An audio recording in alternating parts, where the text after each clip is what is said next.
Chicos, ¿recordáis aquel vídeo donde os explicaba el montaje de la jaula para chinchilla? Pues si no lo recordáis, mirar, buscar, porque es importante antes de escuchar este otro. Veréis, ¿dónde elegir el lugar idóneo para poner las chinchillas en casa? Es importante porque las chinchillas toleran muy bien el frío, pero muy mal el calor. Sus pelajes están adaptados a soportar temperaturas extremas de frío y quizá también algo el calor, pero evidentemente un mal sitio sería donde estamos ahora, enfrente a la chimenea. Mal. Cerca de radiadores, mal. Elegiremos sitios en los que no haya corrientes, pero que estén lejos de sistemas de calor, sobre todo en el invierno, que enseguida pues tendemos a encender calefacciones y demás. Tampoco son buenos sitios estas terrazas acristaladas donde se puede condensar demasiado el calor en el verano, ¿vale? Entonces, una vez que hemos elegido el sitio de la casa, para los primeros días es también muy importante el tema de la tranquilidad. Los primeros días de que el animal llega a casa, el estrés es máximo. Por tanto, vamos a ponerlas en un sitio que estén en penumbra.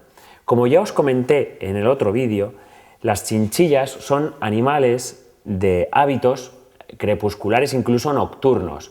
Como ellas son susceptibles de ser cazadas, realmente la pirámide alimenticia son las presas, todos estos animales tienden a salir en el crepúsculo o por la noche, donde otros animales diurnos no les puedan cazar, ¿vale? Se valen, por así decirlo, de la oscuridad y de los escondites. Por tanto, ellas van a estar mucho más a gusto en casa al atardecer y por la noche. Vais a ver que sobre todo entran en actividad pues cuando viene la tarde-noche, incluso por la noche y durante las primeras horas de la madrugada también.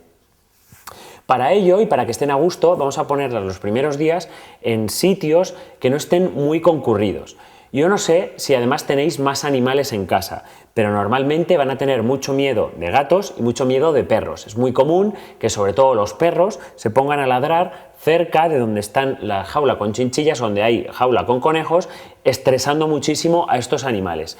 El estrés durante los primeros días es horrible, porque los animales, aparte de que vienen de viajar de la tienda a vuestra casa, se tienen que adaptar a un sitio que no conocen, ¿vale? Por tanto, vamos a intentar minimizar en la medida de lo posible el estrés.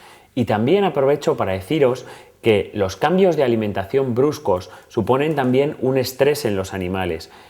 Cuando normalmente hablamos de estrés, todo el mundo asocia el estrés al estar nervioso, al que a uno le estresen es que está nervioso, que le están asustando, pero fijaos, un cambio de alimentación brusco también supone un estrés fisiológico, un estrés en el metabolismo, en la alimentación normal, en el hábito de sistema digestivo normal de los animales. Por tanto, tratar de no cambiar la alimentación con respecto a la alimentación que toman también en las tiendas, ¿vale? Tratar de, y si queréis hacer un cambio de alimentación, hacerlo siempre progresivo, hacerlo al 50% de la comida antigua y la comida nueva. Y bien, aquí poco más que deciros, os dejo un ratito aquí para que las podáis echar un vistazo y veáis cómo se adaptan a su nuevo ambiente, tratar de recrear ambientes parecidos a los que tienen en la tienda y estos ambientes después ya los iremos adaptando a lo que nosotros queramos conseguir, pero siempre los cambios, cualquier tipo de cambio debe ser poco a poco.